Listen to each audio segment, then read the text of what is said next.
Miguel, ¿cómo estás? Muy bien, querido Fausto. Hoy hay dos Faustos. Fausto, estoy muy feliz porque estamos en el primer podcast que grabamos con uno de los tres ganadores de lo que fue nuestro segundo concurso internacional. Fausto, hoy estamos con Fausto Padilla Morales, ganador de literatura del concurso. ¿Qué onda, Fausto? ¿Cómo estás?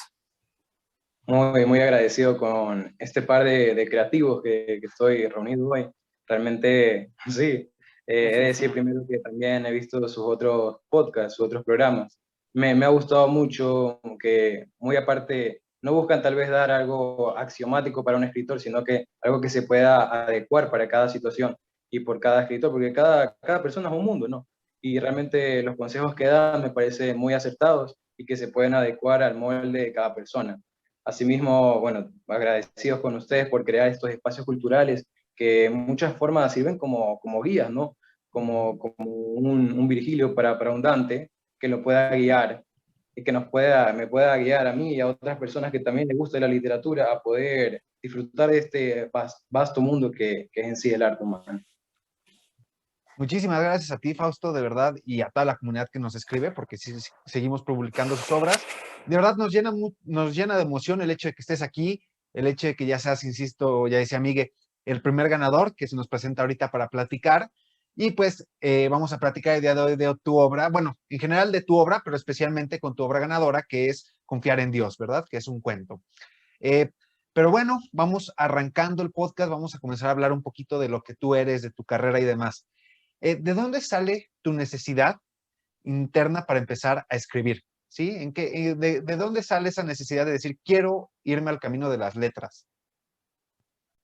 Sabes, es una historia muy curiosa y no es la típica de que tal vez, no sé, tal vez había un sentimiento un poco reprimido en mí, no es ese tipo de historia, yo diría, sino que más bien es un poco fantasiosa porque ocurrió en un sueño, pero también, o sea, es un poco onírica, pero la cuestión es de que un día, una noche diferente a cualquier otra, caían los relámpagos y yo me despertaba a las 3 de la mañana y la respiración estaba agitada y tuve que verme al espejo porque sentía que estaba atrapado en mis sueños, porque yo había soñado de que prácticamente la vida que vivía se podría repetir eternamente y no sería algo satisfactorio para mí. Es decir, sentía que vivía en una monotonía eterna en este sueño.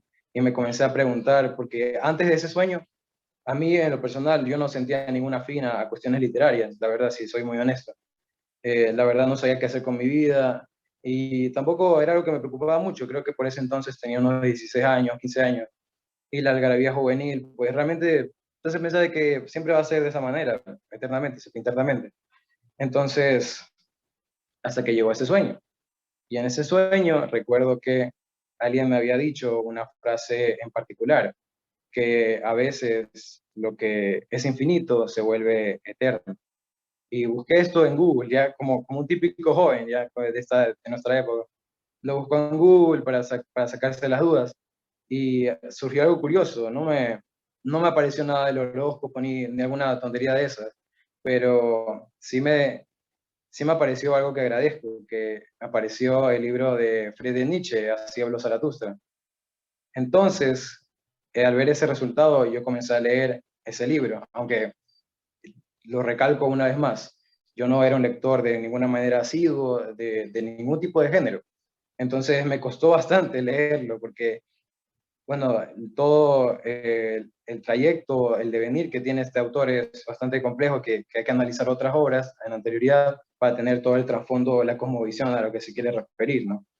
Entonces me decidí enfrascar mi vida a tratar de responder lo que significaba ese sueño y lo que significaba tener una vida que valga la pena vivirse. Y después me di cuenta que eso es una de las mayores preguntas que se hacía filósofos como Sócrates, ¿no?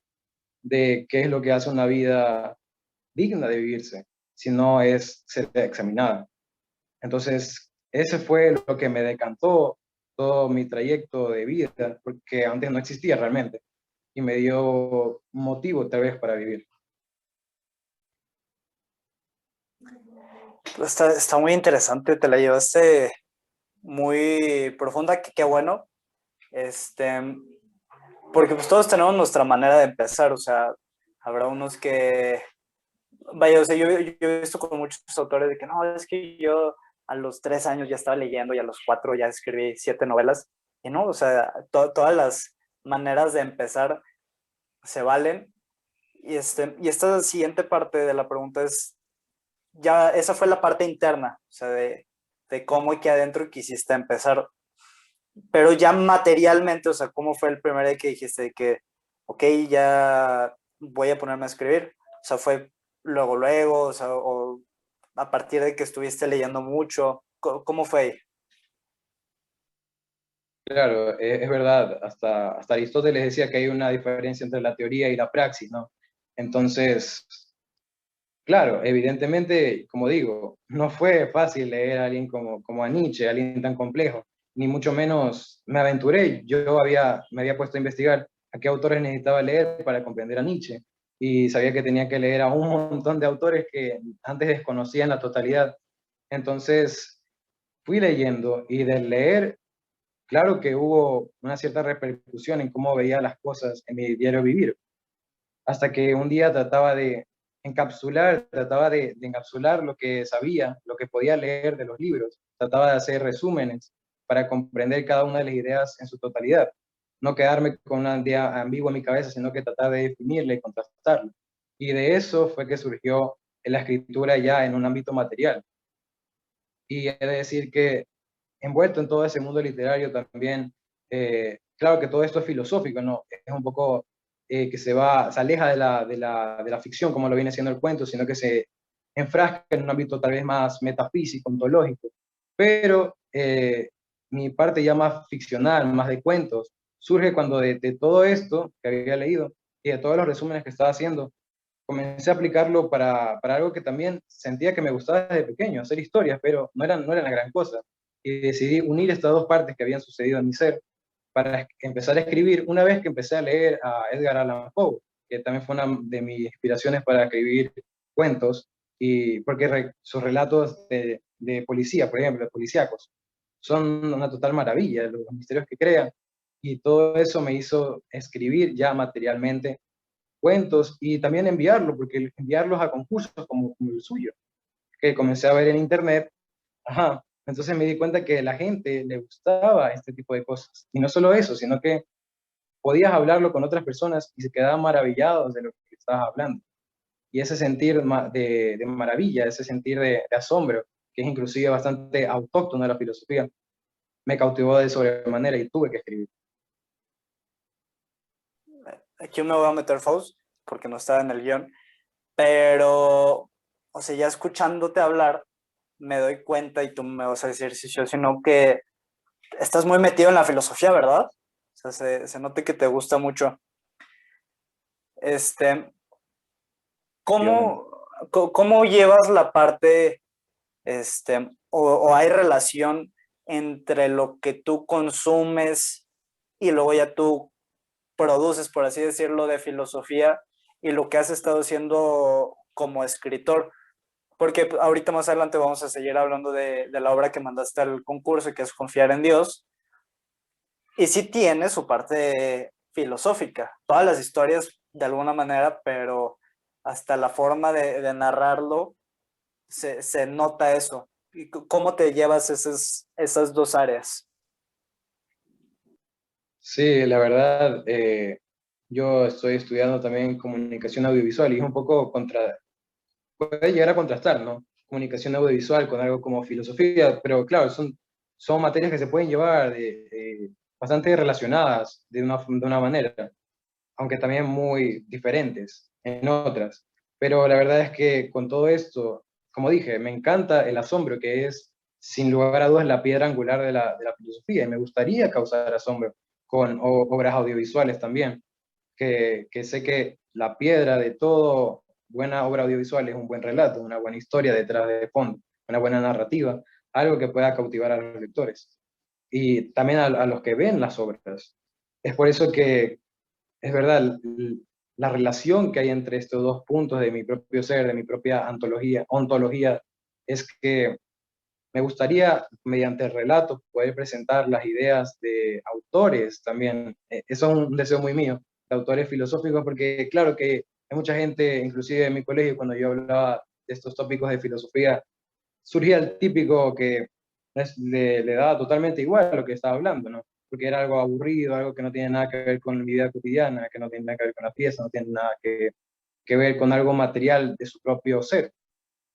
Pero con las historias, la gente se llega a meter más en este metaverso que se crea mediante las palabras y logran tomar estas ideas, estos sucesos que les ocurren a personajes totalmente ficcionales.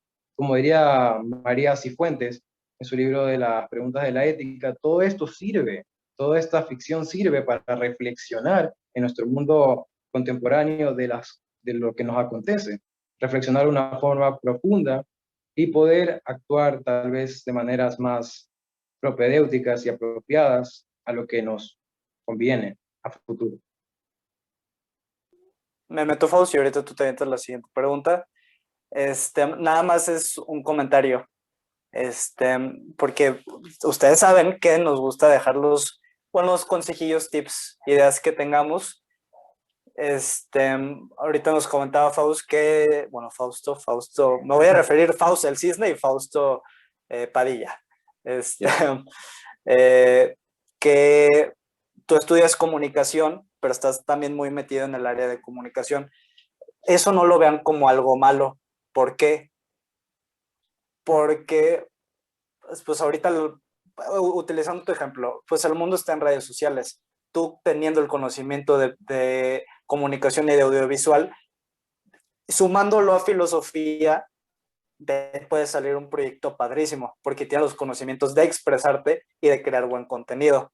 Entonces, eso no lo vean como algo malo. Por ejemplo, yo estudio Derecho, no tiene mucho que ver con literatura, pero parte de derechos de autor, pues me lo sé bien. El Fausto estudia Administración, la parte para administrar Cisne ya como empresa y demás, está muy bien. Entonces, vayan sumándose todo lo que saben. Pero paso, siguiente pregunta. Muy bien, sí, ya comentabas, qué interesante. Me gusta además, porque por ejemplo, yo te puedo decir mi caso, Fausto, y no manches, a mí se me complica muchísimo leer filosofía, porque a veces es complejo leer filosofía, ¿no?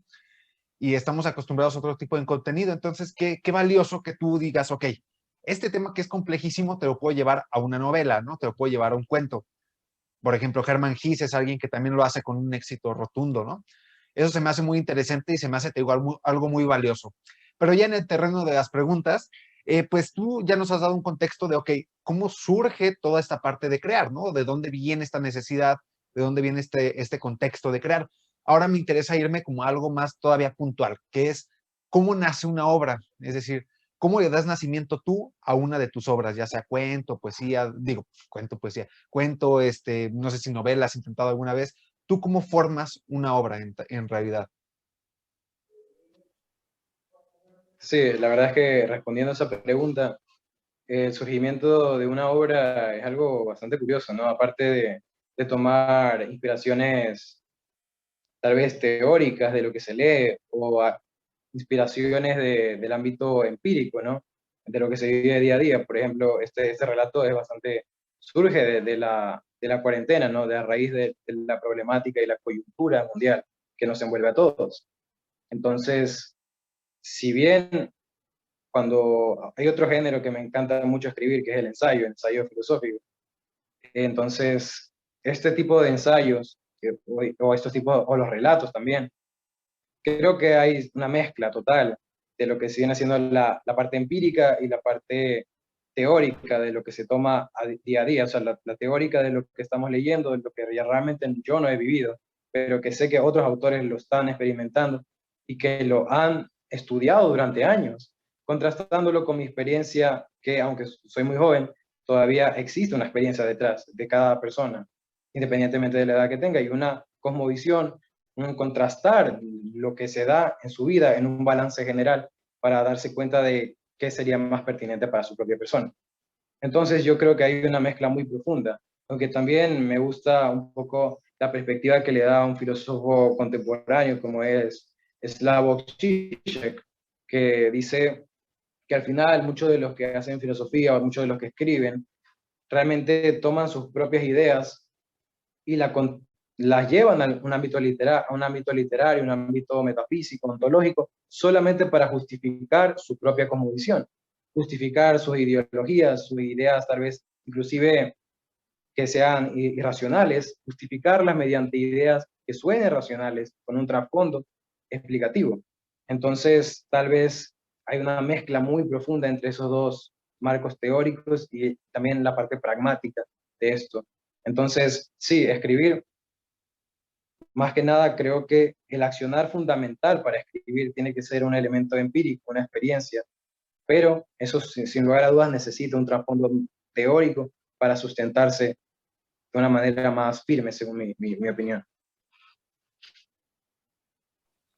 Sí, claro, o sea, tiene que haber esos, no quisiera decir dos, o sea, ahorita ponías dos partes, pero pues últimamente es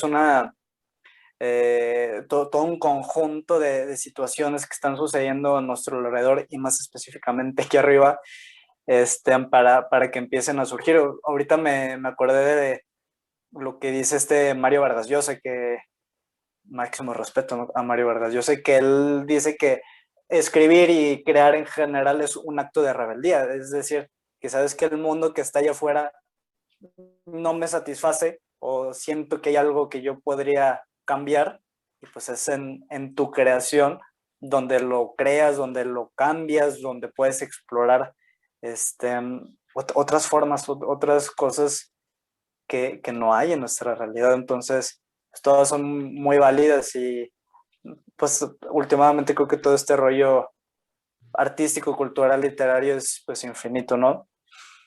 Pero ahora vámonos a la parte ya del concurso. Este, Te iba a decir que no platicaras del cuento, pero sí, mejor sí, si no lo han leído, vayan a leerlo. Lo vamos a volver a publicar. Si nos das permiso, lo podemos volver a publicar antes del podcast. Por Lo supuesto. publicamos. Gracias. Vayan a leerlo y ahorita ya se vienen porque va a haber spoilers del cuento Confiar en Dios.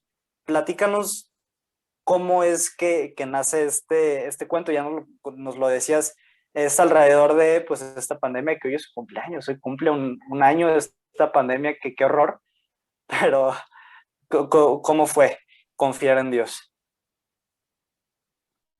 Claro, como les había dicho, me parece que lo que finalmente le da el motivo y el movimiento sería la inyección de lo empírico.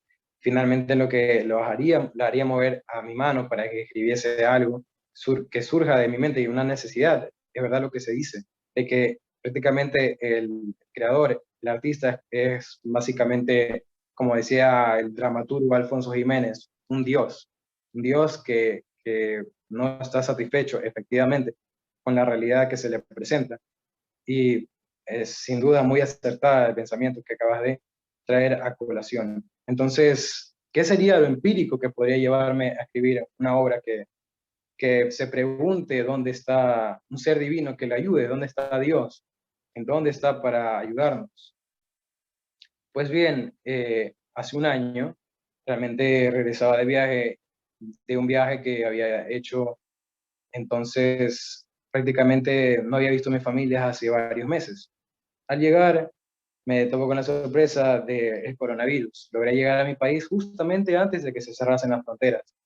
Parecía totalmente un milagro, pero lo que vendría después podría sonar como un infierno, porque mi padre tenía una cierta, siempre ha tenido esta afinidad un poco a la enfermedad de la depresión. Esto es una cuestión bastante genética, ¿no? Que la mayoría de estas enfermedades son de un arraigado más genético. Entonces, al ver una situación tan complicada y tan prácticamente sacada de una novela de ficción, como lo viene siendo una pandemia, que algo sin precedentes en la totalidad, me parecía que iba a suceder esa misma enfermedad una vez más para atemorizar a nuestra casa. Y fue de esa manera, surgió. Y se vivieron momentos bastante tensos aquí en mi casa, bastante drama, bastante lágrima, bastante dolor, que es la esencia de nuestra existencia humana, ¿no? De sufrir, pero recuperarnos.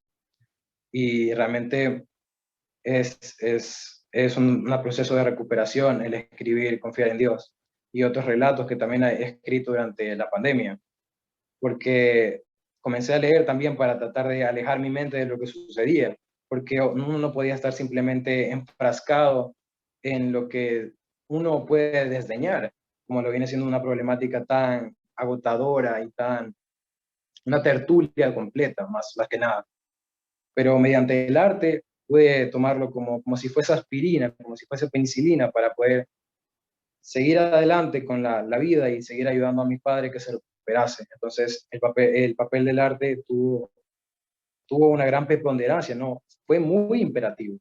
Entonces, confiar en Dios tiene este trasfondo de tal vez generar una catarsis para mi propio ser, una catarsis frente a la tragedia que puede surgir con un padre depresivo, pero que al sol de hoy ya se está recuperando y eso me trae mucho alivio porque lo que yo estoy creando, bueno, tal vez, porque el ser humano tal vez siempre desde el inicio de los tiempos con las cuevas de Altamira siempre has proyectado lo que desea en obras artísticas, ¿no? Lo que desea que surja. Y al final eso ha surgido en mi casa y estoy muy contento, aunque no sea creyente en Dios, pero agradezco al destino por eso. Güey, Faust, pero, o sea, fue catarsis. Vaya, o sea, no pretendo contradecirte, pero te fuiste a una catarsis bien fuerte, porque, o sea, interesante, porque si es ver el terror a los ojos, no es un cuento, si ya lo leyeron, van a saber de qué hablo, no es un cuento feliz o bonito, al contrario, es un cuento que está bien fuerte.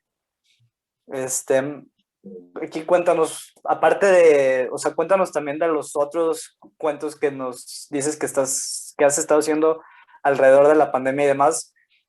Este, y esta catarsis, ¿tú cómo la ves? Porque pues catarsis también se valdría decir de que, un ejemplo, ¿no? Y cada vez que estoy estresado por la pandemia y voy a crear algo en el cual no existen las enfermedades, y lo cual tipo, yo lo pensaría así, de que me estoy creando un mundo en el cual todo está bien. Tú te fuiste al otro extremo de que no, me voy a ir a un mundo en el cual veo a los ojos y a 1 centímetro de distancia al terror más absoluto que puede haber en esta vida, como lo que pusiste en el cuento, que es este fallecimiento, o los fallecimientos. Spoiler. Claro, es cierto, ¿no? Es un final más trágico y es verdad, puede sonar un poco una disensión, puede generar una disensión lo que digo con lo que está escrito ahí, pero realmente proyectar algo tan terrible me hace ver que lo que está sucediendo aquí no es tan malo, realmente no es tan malo, pudo haber sido peor, pudo haber desembocado en algo que simplemente sea irreparable, pero no lo fue. Y puede ser reparado y puedo seguirlo viendo a mi padre hoy en día. Y no sucedió eso y estoy feliz que no haya sucedido al fin y al cabo. Pero es cierto, nos da otra perspectiva a mí para contrastar mi propia realidad y darme cuenta de que no estoy tan mal como lo podría creer.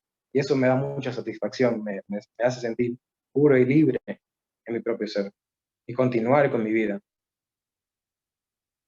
Y en relación a los relatos, ¿no? que estaba escribiendo, eh, justamente me ha servido mucho la pandemia, ha sido muy productiva, ¿no? Para seguir escribiendo. Tengo un relato se llama Bala Inesperada, que resultó también premiado en España. Sí, ha sido muy productivo para mí y también muy catártico seguir escribiendo como relatos como La Bala Inesperada, donde en cambio reflejo cómo fue que me enteré de que mi madre tenía el coronavirus. Entonces, cada eventualidad del coronavirus podía contrastarlo también con pensamientos muy profundos que tenía desde hace tiempo, con un trasfondo filosófico, como lo fue en esta ocasión con la problemática de dónde está Dios cuando más se lo necesita. Muy bien, excelente. Pues está padrísima la conversación. Vamos a un breve corte comercial porque ya se nos acabó el Zoom.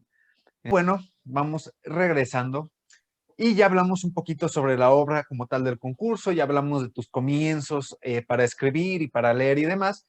Y ahora nos gustaría que dentro de todo lo que ha sido tu carrera, lo que tú consideras hasta ahora tu carrera, ¿qué momento o qué componente de tu carrera te hace sentir más orgulloso? Que dices, eso sí, sí me ha motivado, eso sí ha sido el hecho que me cambió la carrera hasta ahora. Interesante pregunta, la verdad. Si me pongo a pensar, claro, no tengo mucho tiempo escribiendo, pero sí, sí he ganado unas cuantas cosas, unos cuantos concursos, pero siempre me encanta participar y seguir mandando mis obras, porque yo sé, soy muy perseverante en esto, de seguir hasta que tal vez un día se pueda lograr y pueda ganar. Pero creo que el premio que más me ha gustado hasta ahora sería uno que prácticamente la historia de cómo empecé a escribir, yo la relaté también en una pieza audiovisual. Hice un video acerca de eso y obtuvo el primer lugar en un concurso de la ONU que estaba prácticamente promulgando la creación literaria, estaba promulgando también la lectura de libros. Y creo que este concurso de la ONU fue tal vez uno de los más grandes que había ganado, porque se habían presentado como 2.400 videos y el mío fue el ganador. Entonces, realmente me sentí sumamente orgulloso cuando obtuve ese premio, que era un iPad de última generación, todo enviado me parece, creo que era de la sede española de esta organización.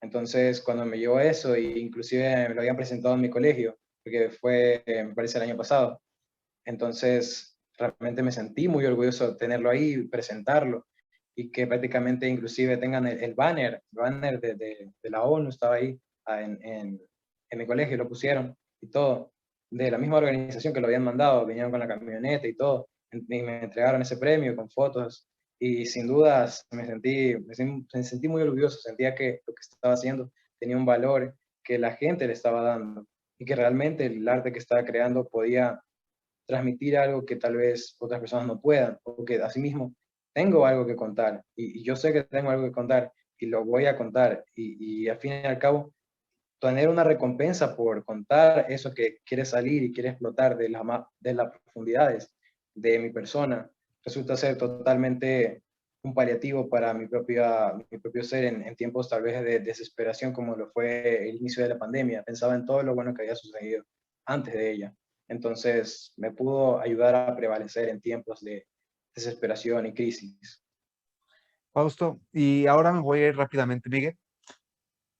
Ya hablamos de tu momento más feliz. ¿Cuál es un tropiezo que tú pudiste haber observado, sentido en tu carrera? Un momento, y porque además, es decir, esta pregunta no está diseñada para traer tristezas a la conversación, sino el hecho de, bueno, detectar que a veces se hace mal, ¿no? Como escritor. Así que, ¿cuál error tú has detectado que alguna vez te sucedió en tu carrera?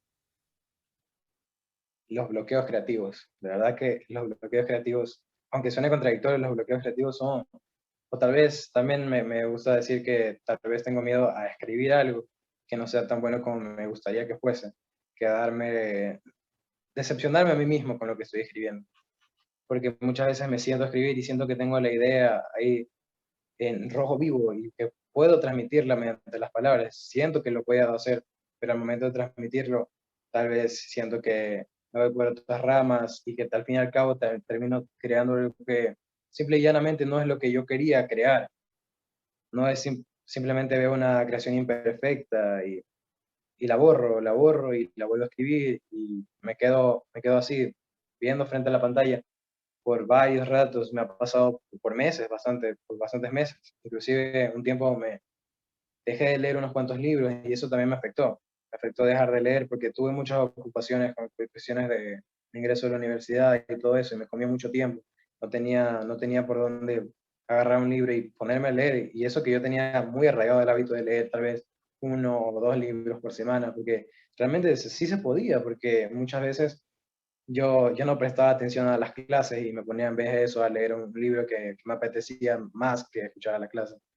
Entonces, sí, tal vez un tropiezo fue tal vez creer que airándome un poco, no, tal vez airarme demasiado de la literatura, airarme demasiado, darle demasiado espacio, hasta un punto que se me pueda ver obtuso el panorama literario que tenía antes. Pero ya lo estoy volviendo a retomar y creo que con más fuerza que antes.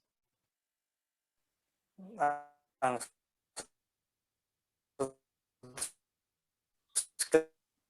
Descuida, nos Fausto, gusta te irles dando los explicamos. consejos. Ahí están dos ejemplos. Gerard, Miguel, ¿te trabaste pinche madre, gacho? ya, me fui, ¿verdad? Te fuiste. A Sí, ver, ya volví, intenta ya y si volví. no, ya, No, ahora sí ya. mejor aviéntatela tú, porque mejor aviéntatela tú, la siguiente, porque yo me estoy trabando, ya esto lo cortamos y no pasa nada, porque yo me No, estoy pero trabando. ahorita estás corriendo bien. Sigue. Pero yo a ti sí te veo trabado, entonces me voy a volver a trabar. Ok, va. Muy bien. Y ahora viene. Ok, va. Mira, aquí me voy a saltar para luego regresar. Ok. Y bueno, ahora conociendo, Fausto, lo que han sido tus mayores logros y también algunos errores que has cometido, ¿qué recomendaciones le darías tú al Fausto del pasado? O sea, ¿tú qué le dirías a Fausto hace 4 o 5 años? ¿Qué consejo le darías? ¿Qué le comentarías para el futuro?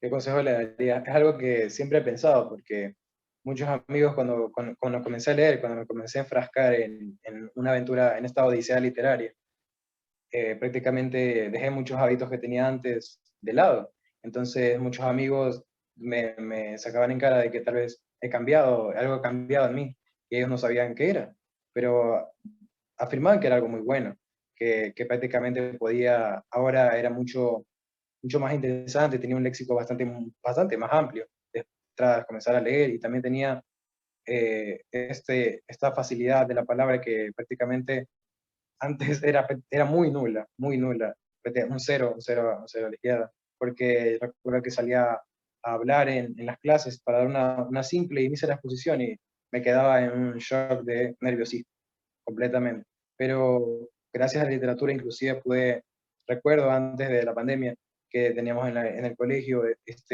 un proyecto literario, prácticamente un café literario, un teatro.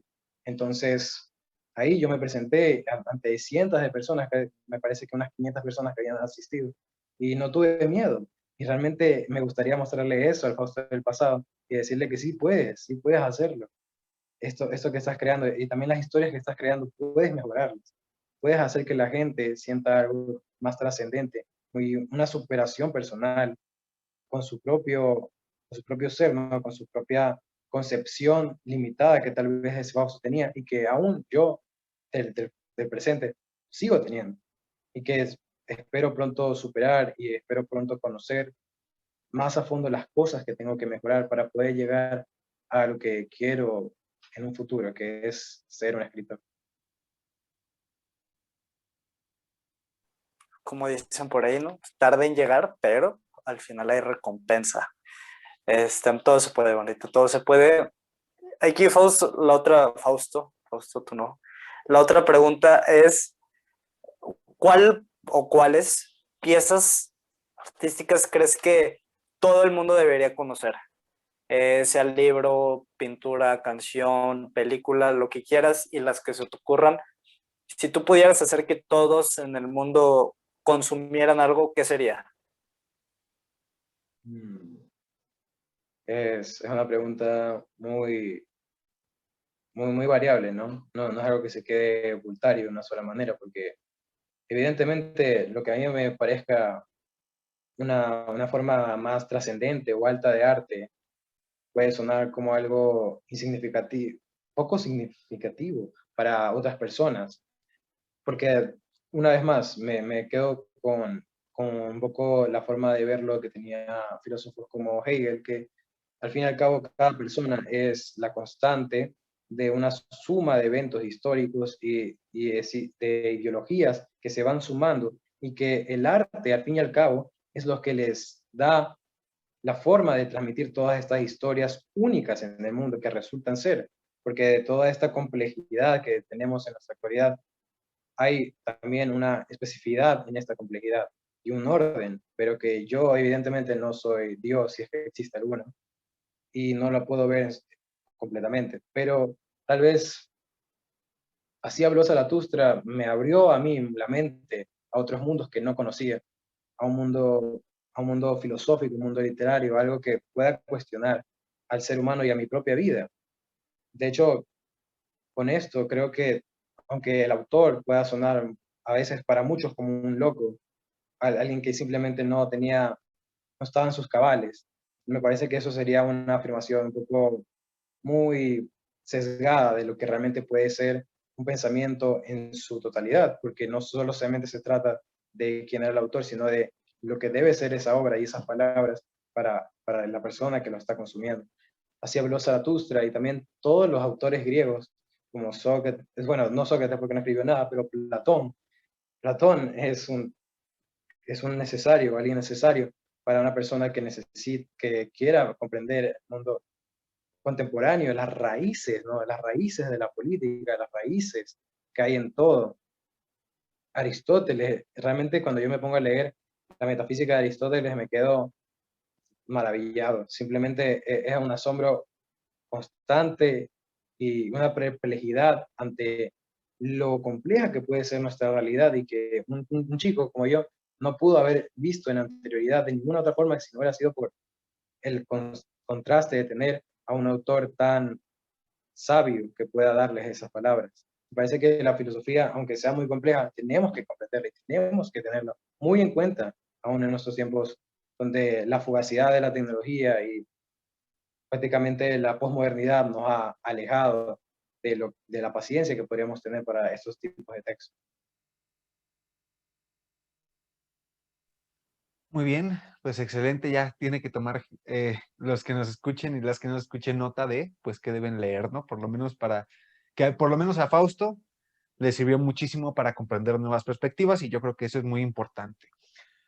Ahora bien, ya para comenzar a dar cierre, ya conocimos tu pasado, ya conocimos tu presente, digamos, hablando en cuanto a tu carrera, pues ahora vámonos a cuestionar el futuro. ¿Cuáles son tus planes? ¿Qué es lo que le espera a Fausto Padilla en el futuro que al menos planea hacer?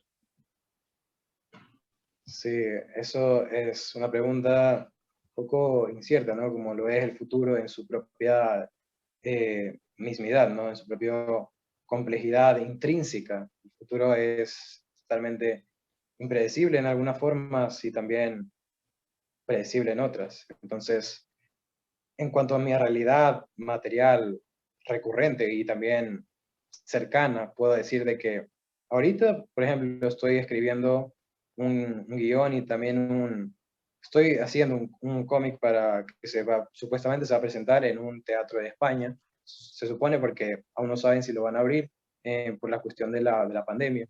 Entonces eso también está ahorita ocupando mi tiempo. Y asimismo hay un concurso en Estados Unidos, estoy haciendo unos videos y estoy viendo si es que logro ganar en este concurso, porque si es que gano y obtengo el premio, me iría a Nueva York por unas cuantas semanas para tratar de, sí, es sobre un foro de literatura y también de arte, entonces estoy metiéndole mucho empeño a este concurso también para tratar de, bueno, ir a un viaje a Nueva York, aunque seamos en pandemia, me parece algo muy fantástico que puede llevarnos la literatura, ¿no?